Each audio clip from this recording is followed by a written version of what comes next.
Hello, and a warm welcome to all of you who are joining today for the fourth talk in the Leadership for Good series.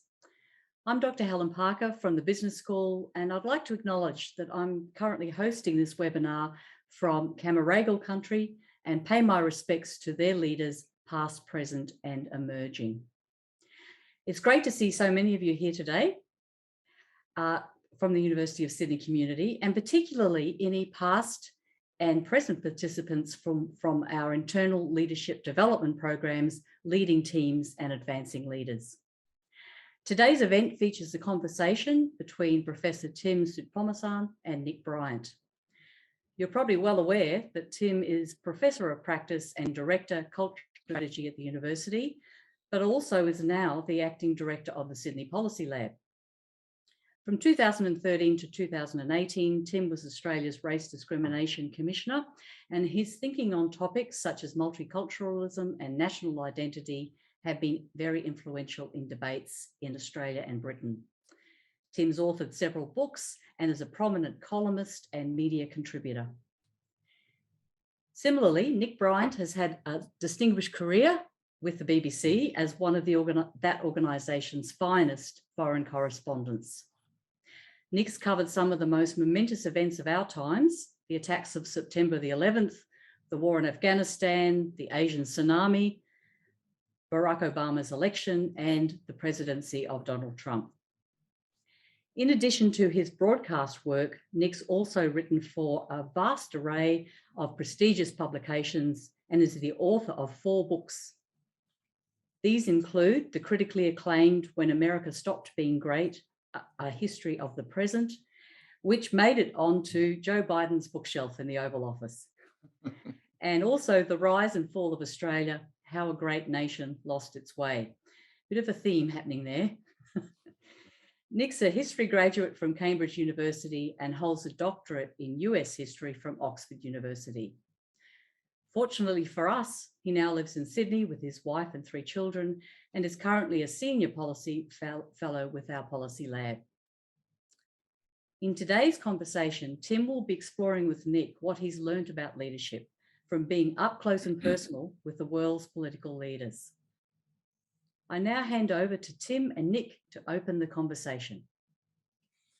Thanks so much, Helen, and thank you everyone for joining us for our first Leadership for Good talk for the year. And I'm so excited to have a conversation today with Nick, who, as Helen has mentioned, has just recently joined the university as a senior policy fellow at the Sydney Policy Lab. And as Helen mentioned, Nick has a history as a researcher in American history, completing a doctorate in the area. I mean, Nick, many of those who've joined us today will be familiar with you and have seen you on screen or have heard your voice, but I suspect not everyone would have known until now that you completed a doctorate in history. So maybe let's start there. How does a young budding historian end up as a journalist at the ABC?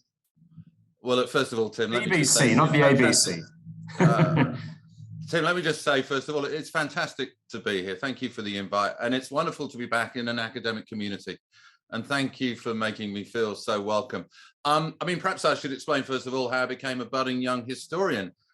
As a kid, I was absolutely fascinated with America. I think that stemmed from a beautiful mosaic, a memorial I later realized it was, just down the road from the inner city church I grew up in Birmingham, in England. And that mosaic showed this very handsome, telegenic young politician addressing a richly multi-ethnic crowd, stood in front of this golden seal that looked like the Ark of the Covenant. And that seal was the presidential seal. That young telegenic politician was John F. Kennedy. And I had an absolute fixation with Kennedy as a kid. I really regarded him, I guess, as the embodiment of American exceptionalism, not that I really understood that term at the time. And every time there was a school project in history, I'd do it on Kennedy. When I was an undergraduate studying history, I did my final year dissertation on Kennedy. And by that stage, I realized that actually this liberal hero of popular law was really a pretty cynical and calculating politician, especially on the question of race, especially on the question of civil rights, especially on the question of the struggle for Black equality. And I did that as my final year dissertation as an undergraduate.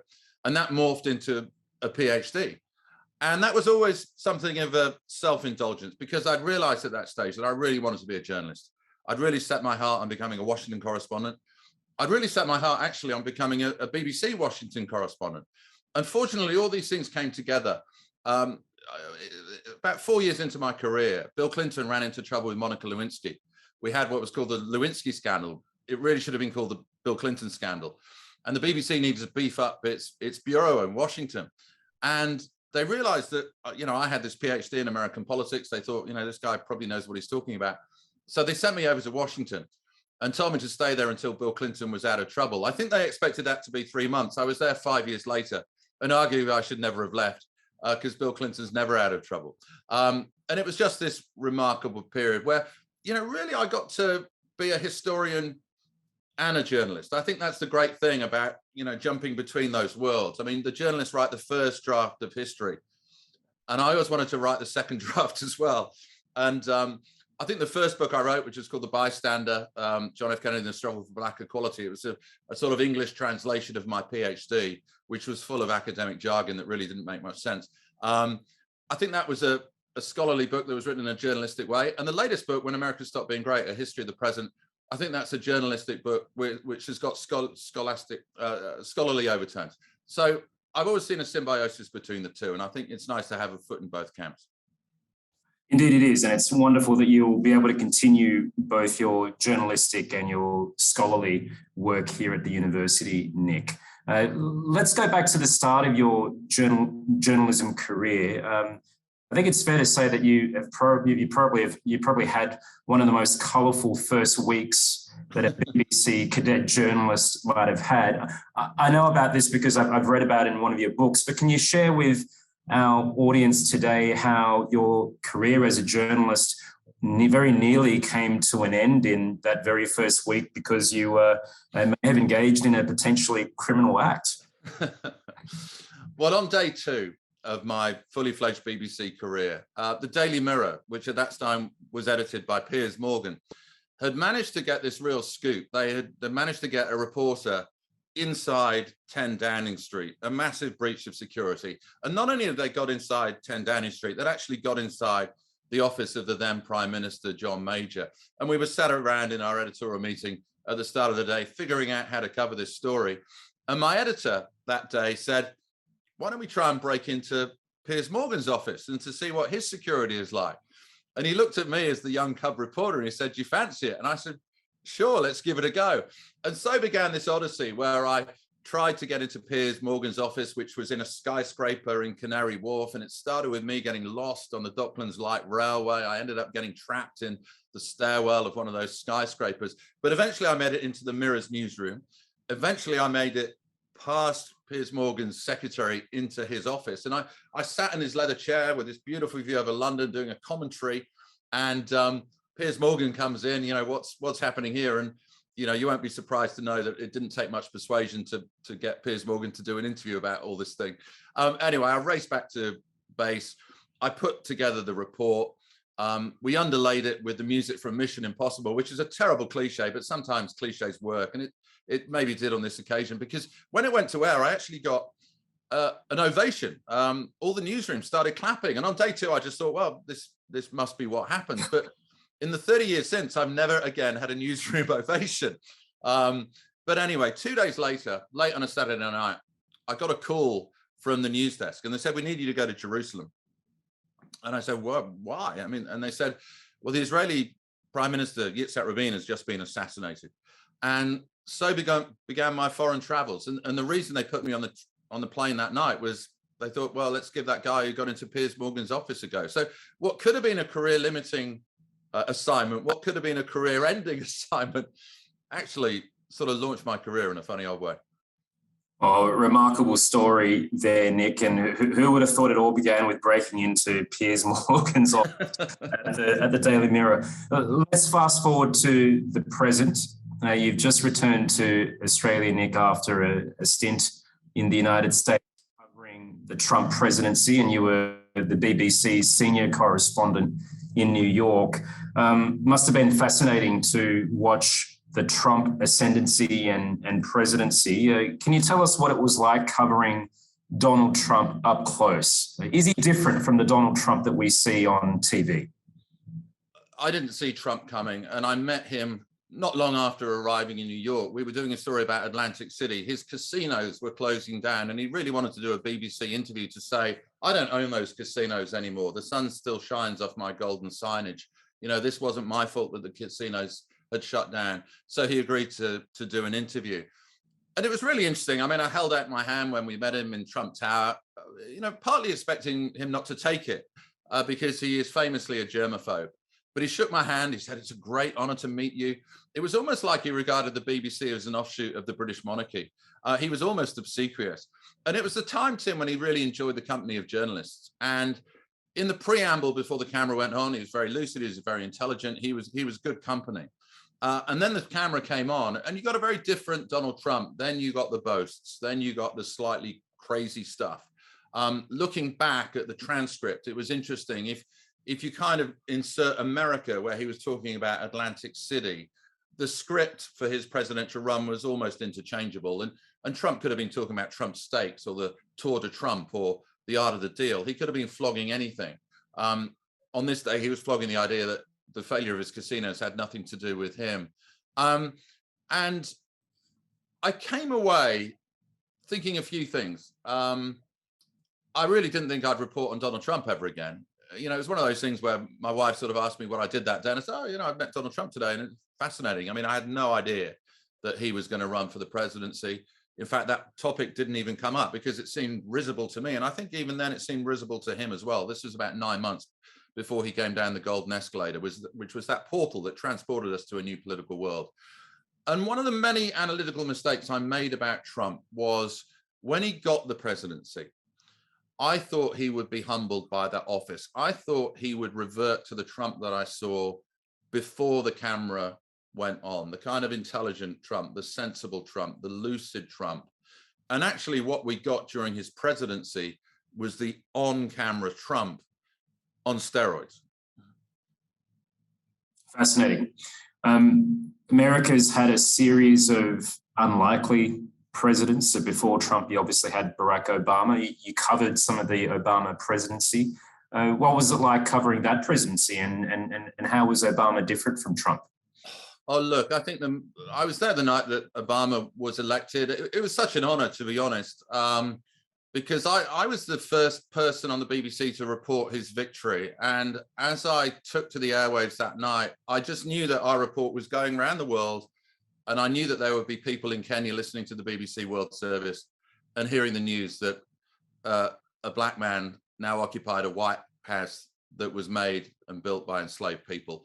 And that was such an extraordinary historical moment, especially for somebody with my sort of academic background, which was in the struggle for black equality. I never thought a Democratic black president would ever occupy the White House. I thought there was a possibility that you would get a right-wing black president, maybe a Colin Powell type figure. But I didn't see a Democrat, because African-American politicians often come from the left of the party, like Jesse Jackson, and that makes them sort of unviable almost at the national level of American politics. But I didn't realize it at the time, but I think the act of Obama becoming president was more significant in many ways than his presidency. I thought, especially in racial terms, Obama never wanted his presidency to be defined by his skin color. He really tried to avoid the issue of race. Whenever he spoke out about race, the focus groups and the polls showed that his approval rating went down. Now, I'd actually argue that was even more of a reason to talk about it and try and transform that milieu.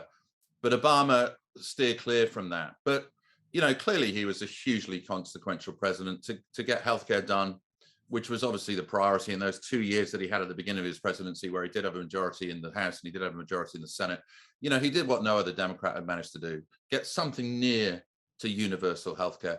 That made him a very consequential president. I think there's an argument that can be made. He really saved the American economy at its lowest moment after the financial crash in 2008. But I think overall, his presidency was a disappointment. I don't think he ever thought he could bring about a post-racial America, but I think he did hope he could bring about a post-partisan America. And of course, America became even more polarized. And not all of that was his fault. the very fact that he became president was anathema to so many people in America. And obviously, the tragedy of the Obama years was that he was followed into an office by a white nationalist whose political rise had been based as being the mouthpiece of the birther movement. So alas, it ended up being a very polarizing presidency.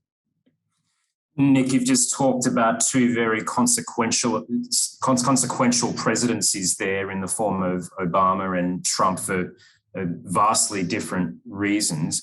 How do you think the Biden presidency is shaping up? Do you think this will be known as or remembered as a consequential presidency as well? Look, I was on the inaugural stand when Joe Biden was sworn in as president. In fact, the night that of his inauguration was the night I decided I'd done my dash as a foreign correspondent. I thought, I can say things like this now that I've left the BBC. We'd seen Trump off the premises, and he went in extraordinary circumstances. He left out the back door rather than greeting Biden at the front door, which is the presidential norm and the presidential tradition. I was on the inaugural stand watching Marine One take him to Andrews Air Force Base. And there was this extraordinary moment when he was flying towards the Capitol. Then suddenly the helicopter did a 180-degree turn and started heading back towards the White House.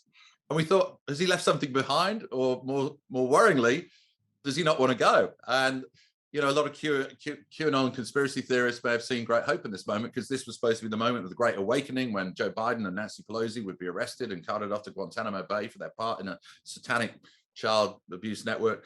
But then the helicopter did go back to Andrews Base. But that day, Biden set out his store. He as a national reunification project. He tried to create the idea that he could be the man that brought America back together, and that is a mission impossible. I just don't think anybody can do that. I think America's reached the point of ungovernability almost, and I think on that score, Biden is doomed to fail. I take you back to when Biden was running for the presidency. I think all of us were pretty shocked what we saw in Iowa and New Hampshire when we went onto the campaign trail after the first impeachment of Donald Trump. I think we were shocked to see how, I don't want to be ageist about this, but how doddery and unimpressive Biden was. And very tellingly, in Iowa and New Hampshire, where voters really do take their civic responsibility to sort of vet the candidates very seriously, he came 4th and 5th. And I think many of us thought he would don his aviator shades and ride off into the sunset westward. And of course, he headed south. He went to South Carolina, big African-American vote down there, the endorsement of a Black Congressman, Jim Clyburn. It was the transformative moment of the campaign. And then, of course, COVID happened and he was shut away. And I think that was the best thing that ever happened to Joe Biden. People across America didn't see the Biden up close that we saw in Iowa and New Hampshire. He was able to fight a basement campaign. He was able to avoid the sort of close scrutiny that would have come ordinarily. And I think that really helped him win the presidency. The British in the embassy in Washington always say of Biden, he's past his best and his best was never that good. Now, I don't like that sort of statement because it sort of reeks of imperial horsiness, doesn't it? But I do think there's an element of truth in that. And I do think, I like Biden. I think he's a very good man, a very decent man. And I think, trying to sort of do the FDR thing, even though he had such a small majority in Congress, was a good thing to try. But having set out to unify the country, I mean, it's very obvious a year into his presidency that he's not going to do that. Nick, you've covered the Clinton years, you've covered the Obama years, the Trump years. We've just talked about Biden. In that long sweep, what's the most consequential story that you've covered in American politics? Oh, look, unquestionably 9/11. I think that was the moment we sort of realized that our careers have been separated into two, pre-9/11 and post-9/11. I think the turn of the century was a really sort of decisive moment for America. You had the democratic convulsion of the Florida recount. I think that really undermined confidence in democracy. I think, we're still paying the price for that. You had the dot-com bubble burst. I think there were early signs that the digital economy, the move from an industrial economy to an information economy would be more difficult than Bill Clinton thought it would be. He talked about building a bridge to the 21st century, but for so many Americans, it wasn't a bridge, it was a bypass. that bypassed their communities, especially in the Rust Belt. And then came 9/11, and the war in Afghanistan was clearly a necessary war. The war in Iraq was clearly an unnecessary war, and it cost so much in blood and treasure. And all the time, of course, China was just growing and growing and getting stronger and stronger. And a lot of things came together around that time, but clearly, 9/11 and the American response to it is a key historical inflection point in what has been the 21st century decline of the United States. Thank you, Nick. We've got time for questions towards the end of our conversation, by the way. I already see that someone's jumped into the Q&A function. So if you've got a question that you want to put to Nick, feel free to jump into that Q&A part of the Zoom call, put your question in there, and we'll try our best to get to it. Nick, changing gears a little and turning our attention closer to home now, to Australia. You've covered Australia in the past as the Sydney correspondent for the BBC. We're now in the middle of the federal election campaign. How do you rate the campaign that we've seen so far? Oh, look, I think it's been pretty dismal, and I think it speaks of a kind of ongoing political recession that I began reporting on over a decade ago. I think you see it in the churn of Australian prime ministers. This remarkable, after 11 years of Howard, you had, 5 prime ministers in almost as many years. I think that you've kind of killed off leaders that look like they were kind of prime ministers that might have the word era attached to their name. I remember when I was sort of reporting on the rise of Kevin Rudd, and I didn't really fully get the kind of Kevin 07 sort of personality cult thing, but I did think Rudd looked like the sort of leader who would be around for a long time, and the sort of leader that we would maybe talk about in terms of a Rudd era.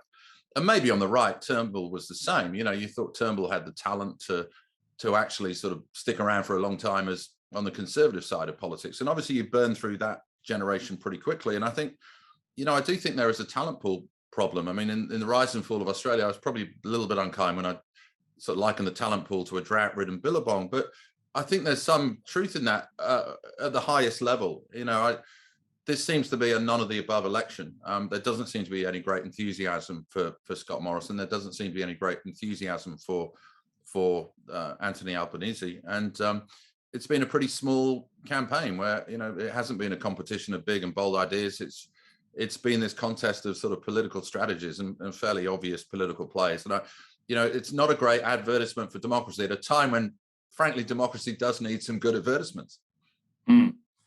You mentioned the lack of big ideas. If Australia were to have a debate about big issues and big ideas, what would those ideas and issues be? Well, I'm struck by the lack of a debate about a Build Back Better agenda. When Biden came in, of course, he regarded COVID as in the same way that FDR regarded the Great Depression, as a kind of real moment to reconfigure the country. For Biden, it meant, I always saw Biden not as the next FDR. I saw him as the anti-Reagan. He seemed to be pushing back against the Reagan idea that government should be small and that government was part of the problem rather than the solution, as he famously put it in his inaugural address in 1981. And Biden was really pushing back against that. He really saw a role for government. He liked to think of himself as an FDR. But what he was arguing was government has a key role to play here. And this is a historic moment when we can do some big things. So there was obviously a big debate around that. You haven't had an equivalent of that in Australia. In fact, watching the campaign is almost as if COVID never happened. I mean, there's no talk about pandemic preparedness or I'm struck as well by how fragmented Australia has become during COVID. It seems to be more splintered than at any time since Federation. And what surprises me is the lack of a conversation about reuniting Australia, reunifying this fractured land. And not only on the continent itself, but the broader global community. There's been a real severing, I think, of that umbilical link between Australia and the great Australian diaspora, which is such a big part of this country, such a big part of this country's global prestige and soft power. And again, there just hasn't been real conversation about how to bring that community, that global community back together. So there are just two things. I mean, and we haven't even got onto climate change. No, well, we can come to that shortly, but let me pick you up on the point about the Australian diaspora. For 2 years, Australia's international borders were closed, and not just to non-Australians, but to many Australian citizens who are unable to return home. Nick, do you think COVID has changed Australian society in any way, in how it looks at the rest of the world and how it even looks at its own people who are located beyond its shores? Look, I think COVID in every country brought out the underlying conditions of that country, the pre-existing conditions. And I think one of the pre-existing conditions of Australia, alas, is a parochialism. It's a desire at certain times to, rely on the tyranny of distance and to think of itself as a kind of fortress island. And it's a small inward-looking Australia, which, there's such a different story to tell about this country, as you know, and such a way that Australia can project itself globally. And, we're talking about a tale of two COVIDs in many ways. I mean, I've said that for the first year, it really did look, especially from New York, which was the epicenter, that Australia was this COVID Shangri-La. And then, of course, you had the second year where Fortress Australia became more noticeable to people overseas. You had these long lockdowns, for understandable reasons. But then you got this huge negative press, not just from the kind of crazy right in America that was calling for Australia to be invaded at one point, and, the Donald Trump Jr. "Don't Australia my America" tweet. But you were getting it from progressives as well. I mean, the Atlantic was writing this stuff. The New York Times was writing this stuff. The BBC was writing this stuff. And so I think it really did a lot of damage to the global reputation of Australia. And again, that's not a conversation that's been had in this election campaign. Well, on the question of global perceptions of Australia, can we return to that issue of climate change that you mentioned earlier? How does the rest of the world look at how Australia is handling the climate change challenge at the moment? Yeah, look, I spent a lot of time at the UN during my time in New York, and Australia was regarded as, maybe a pariah is too strong, but certainly a problem nation. And I think what struck so many people looking from afar was, hang on a minute, this country is in the forefront of the climate emergency. Just look at the wildfires. Just look at the floods. Australia is probably the advanced economy that is being most affected by climate change at the moment. And yet, people at the UN remember that moment where Scott Morrison brandished a piece of coal in Parliament. They remember that he went to Glasgow with a very sort of unambitious agenda for cutting emissions by 2050. And, it's a problem. And I think that there is this sort of disconnect between, hang on a minute, Australia should be really in the forefront of this stuff, and it's actually a laggard. Just a note to our audience, in about 5 minutes or so, we'll come to questions from you. So if you've got a burning question for Nick, feel free to throw it into the Q&A little function there that you've got at the bottom of the screen. Nick, you've mentioned a few prime ministers that you thought were likely to have era attached to their names, Turnbull, Rudd.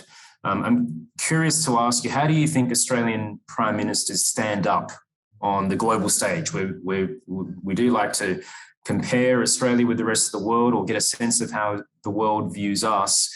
How many of our prime ministers in recent history would you say would rate as significant global figures? Oh, look, I think you had this great run from the early 70s, didn't you? Starting with Whitlam. Fraser, I think, was regarded as a sort of global big hitter. And his post-prime ministership was significant on that front as well. Bob Hawke, clearly. Paul Keating, clearly.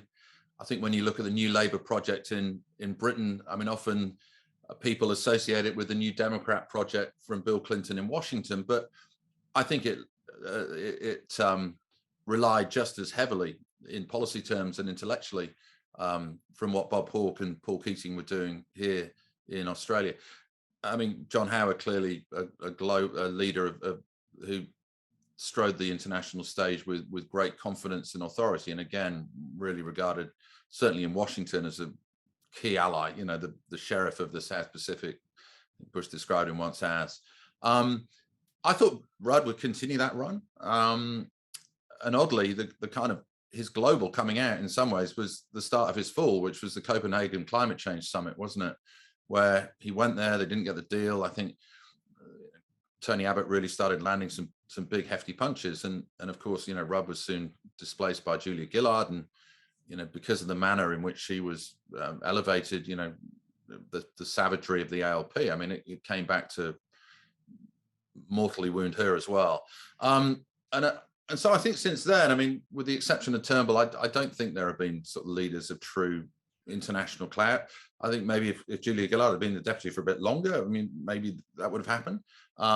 She was certainly a figure of a lot of global interest, and wasn't given the potential to become a more sort of consequential figure. But no, I do think there's something a bit municipal about the leadership at the highest level, and historically speaking, that in the recent era is anomalous.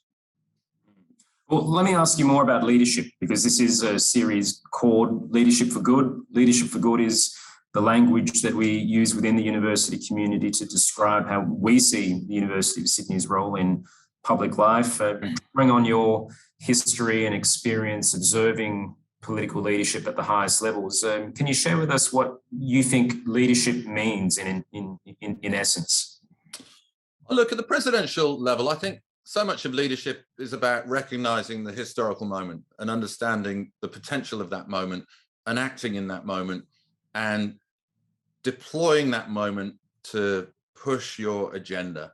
I mean, the classic example, again, going back to the sort of civil rights era, is LBJ after the death of JFK. Now JFK really wasn't a champion of civil rights, but when he died and when he was assassinated in November 1963, Johnson said the best way that we can memorialize John F. Kennedy is to pass the Civil Rights Act. And the 1964 Civil Rights Act was the biggest game changer. It demolished segregation in the South. It finally began to realize some of the promise of the Declaration of Independence. And then the following year, we had Selma, those demonstrations in Alabama where people like John Lewis, these incredibly brave civil rights protesters, were beaten with billy clubs by the Mississippi State Troopers. And again, Johnson seized that moment. He understood the history of it. He understood the political potential of it. And so he passed the 1965 Voting Rights Act, which for the first time in America really guaranteed universal suffrage. I mean, up until that point, as you know, blacks in the South were denied the vote.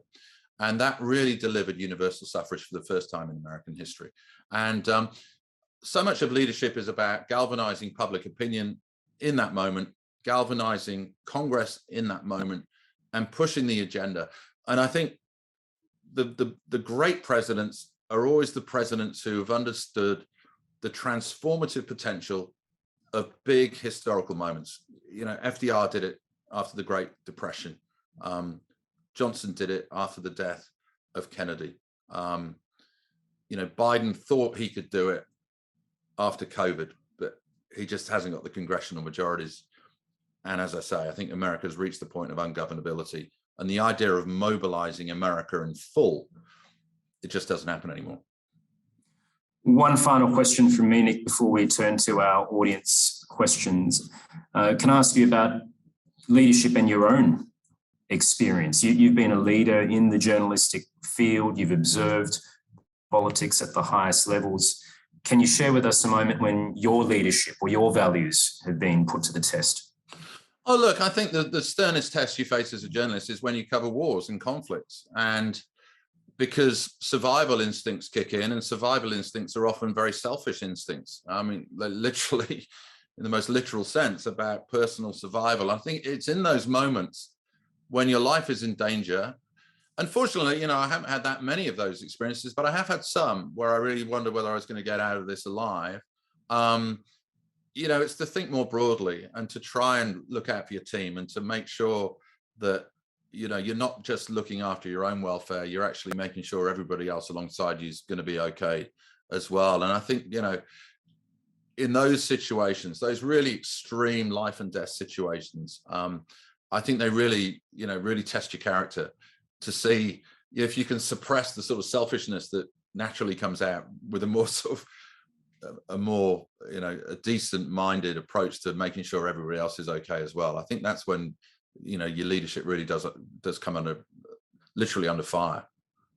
Nick, a quick follow-up to that. I mean, did you find occasions when your leadership was tested when you were doing, I guess, more mundane or ordinary work as a correspondent? Because I listen to you and you listen to how you've engaged or immersed yourself in American history. Were there times when you walked around the White House or entered the West Wing where you had to check yourself or think, well, maybe I am being seduced by power here, or maybe there is something around having proximity to presidents that could cloud your view? Did you ever encounter that in your work as a correspondent? Oh, that's really interesting. Whether I was ever seduced by the power of the presidency, maybe. But I think I've been around presidents sort of for so long and from such an early stage that it didn't have the effect on me quite like that. I'd met Clinton very early on when he was the governor of Arkansas and he was running for the presidency. I was trying to persuade him to do an interview with the Oxford Student newspaper, and he was very keen. And I remember going up to him for the third time that he said he'd do it. And he suddenly went ashen white. And the word Oxford, which had been a big calling card for him, actually seemed to terrify him. And a couple of days later, all the revelations about the draft dodging came out. So I think Oxford became a very different story for Clinton. So I guess I've been around presidents a fair bit. So I wasn't sort of so quite easily, I didn't go weak at the knees in the presence of presidents. In terms of journalistic leadership, look, I really think that's important for people who have been in the business for a long time to exert. I mean, there was a famous instance in the Trump presidency. It was when he started attacking the congresswomen of color, the members of the so-called squad. And it struck me that was clearly a racist attack. And it struck me we had to use that word on the BBC. And there was a lot of editorial discussion about it. And we kind of just said, look, we've got to say this is racist. This is textbook racism when you tell somebody to go back to where they came from. I mean, 3 of them were born in America, of course. And there was pushback from bits of the BBC, but you just had to hold the line on that. We got the word on television, we got the word on radio. BBC Online, interestingly, refused to use that word. So I actually spiked a piece for the first time in my career that I'd written for them. But you had to exert journalistic leadership in those moments. This was a crazy and unorthodox presidency, and our journalism had to reflect that. And when it strayed into racism, we had to call it for what it was. And that was a moment of kind of journalistic leadership that, I look back on with a certain amount of pride, because there was pushback that could the BBC use the R word, and we were just adamant that it had to. Let's turn now to questions from our audience. We've got a few in the Q&A box there. Someone asks, Nick, you mentioned the United States is almost ungovernable at this point. What's your view on the role and impact that state governors, I guess the equivalent of our state premiers, can have in the US? Look, I think it's really helpful that America is a polycentric country. The fact that so many vital hubs of power are outside of Washington. But a lot of these state houses now are being occupied by some governors, as in Texas, for instance, who are also almost trying to nullify the Constitution, especially on issues like abortion, especially on issues like immigration. I think there is strong leadership from some governors at state level, which has sort of helped America get out of various holes over the years. I think that's true as well of civic level.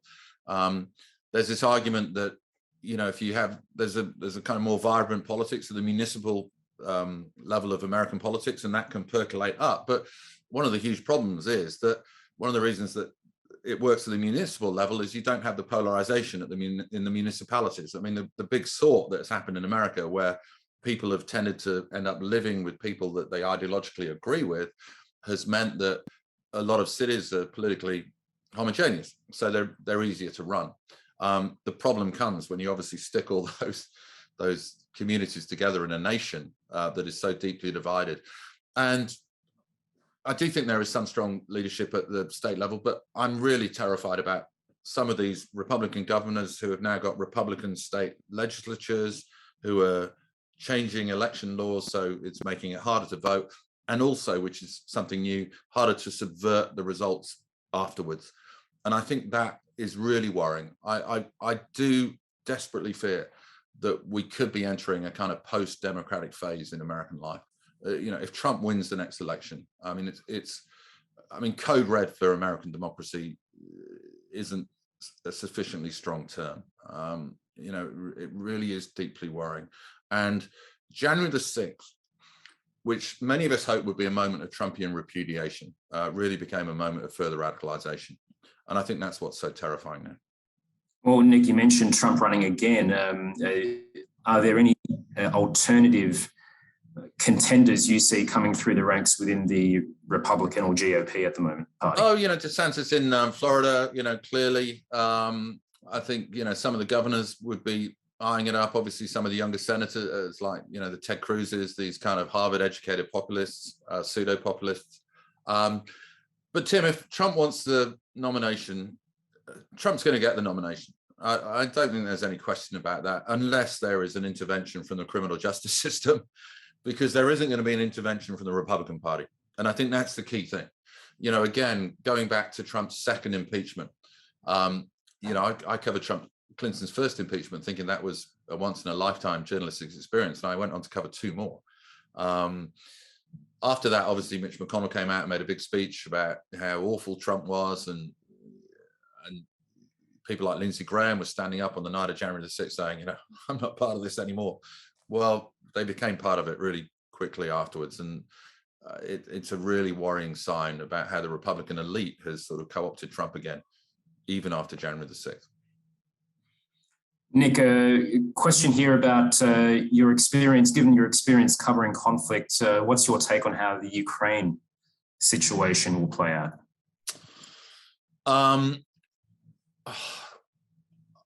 I've been really, talking in big geopolitical terms rather than sort of on the ground. Clearly the Russian army is shockingly bad. Clearly the resilience of the Ukrainian people has been extraordinary and unexpected. And clearly the leadership, talking about leadership, the leadership of Volodymyr Zelensky has just been amazing. Talk about seizing the moment and seizing the sort of new forms of communication to sort of galvanize a country at war. It's been amazing to watch. In geopolitical terms, I think it's great to see the resurgence of the West. I think it's great that people have been reminded about how under threat democracy is.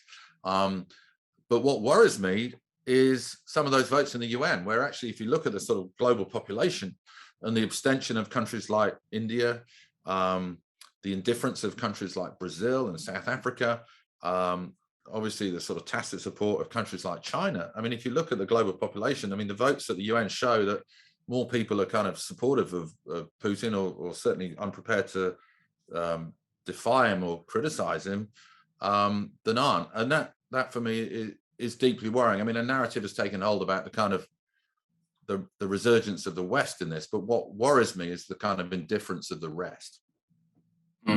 Well, just on that question of the resurgence of the West, and we have a question here around how you would assess global politics right now and the power shifts we're seeing. Isn't there a counterpoint to be made here when you look at, say, Germany and the role that it's played in facilitating the relative rise of Russia? If you look at France, which just had a presidential election, and many would say that while Macron won that contest, we also saw a normalization of the far right, a sign of further challenges to come for the French Fifth Republic. Then you look at Britain, which obviously is still dealing with its exit from the EU. So in light of all that, are we seeing something that's legitimately a resurgence of the West?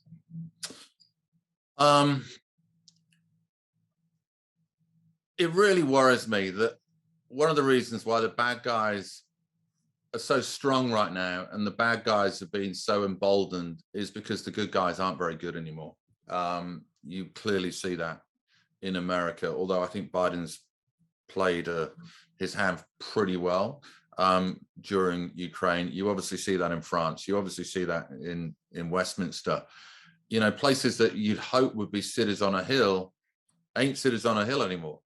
And, I look at AUKUS, for instance, that trilateral security pact that brought together these sort of long-standing democracies. And yet you look at the health of those democracies and, none of them are in pretty good shape. Australia is probably the best out of the three of them, but you know, as I said earlier, I don't think Australia's in a very good, you know, democratic health at the moment. And I find that really worrying, because I think Biden is right. I think the rest of this century will be a kind of struggle between, you know, democracy and autocracy and authoritarianism.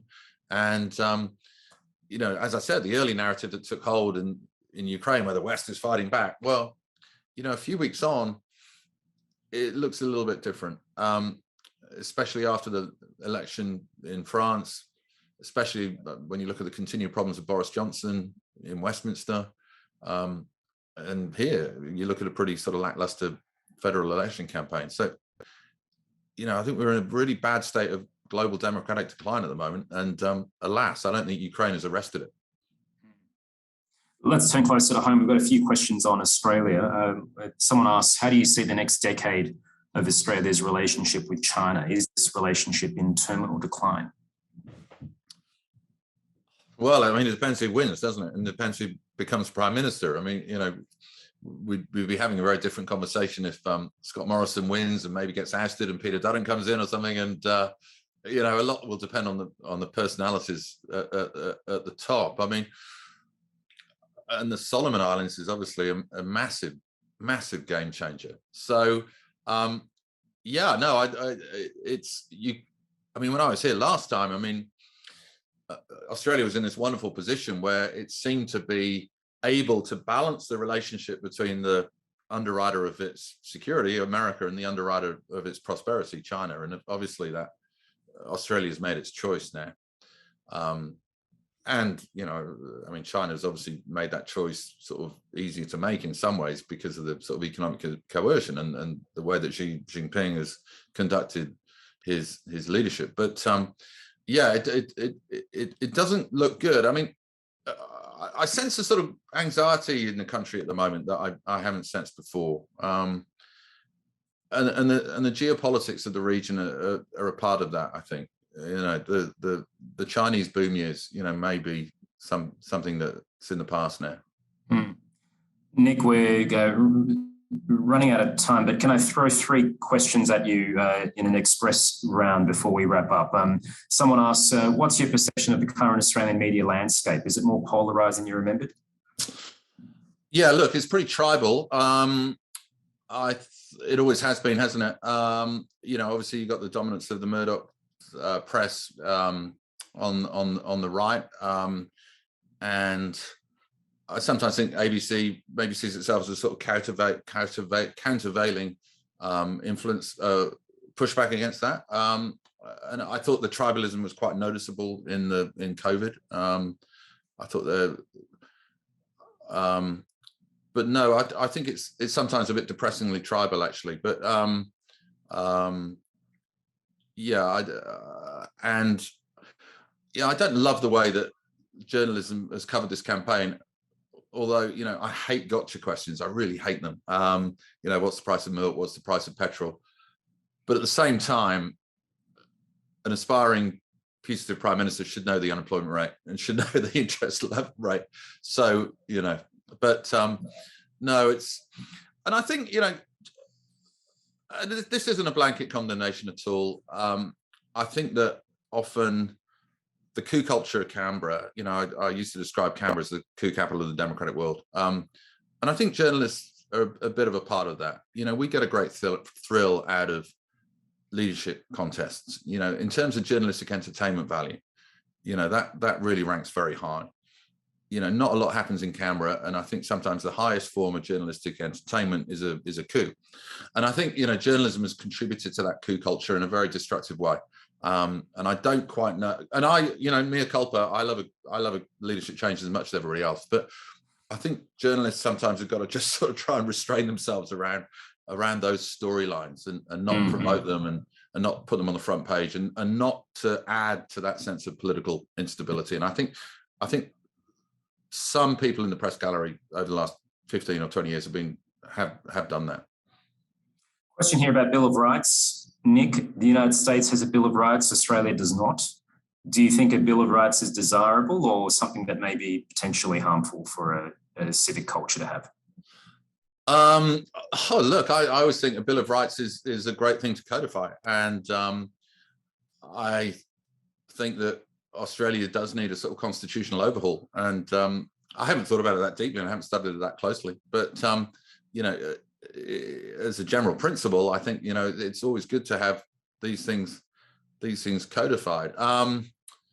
You know, I mean, using the American example, well, you know, alas, I mean, I think the Constitution of America now is no longer fit for purpose. That's, again, speaks of the need to actually overhaul the Constitution there. But as is the case here, I mean, you know, it's the constitutional catch-22. When you need to change them, the Constitution's made it very hard to do so. So, you know, that creates a problem. But yeah, as a principle, yeah, I think rights should be codified. Okay, we've got two more questions before we wrap up, which has been there for a while, so my apologies for not getting to this sooner. Looking forward, do you think the inequality trajectory in the US will play out here? So looking into the crystal ball, how do you think the US is going to look like in the future with respect to inequality? And I suppose I'm interested in your thoughts here more broadly too, Nick. Oh, look, I think political polarization goes hand in hand with income polarization. And I think if you look at the last 40 years in American politics, you know, starting in the 70s, accelerating in the 80s, there have been these widening disparities of wealth, these huge discrepancies between what executives earn and what people on the shop floor earn. And I think that income polarization has fueled political polarization. And it's been a huge problem. And you know, I actually blame Clinton for quite a bit of this, because, you know, that confident approach to the digital economy, you know, Clinton really took the decision that you didn't need to regulate the internet. There were so many startups failing in the late 90s that he thought the market would be self-regulatory. And it just hasn't turned out like that. You've had these giant behemoths emerge, like Amazon, like Facebook, like some of the other online businesses that have really killed off bricks and mortar in a way that they might not have if they'd been properly regulated. And I mean, Clinton's obviously other problem was to deregulate those weapons of financial mass destruction, the derivatives, you know, getting rid of financial deregulation in the mid-90s.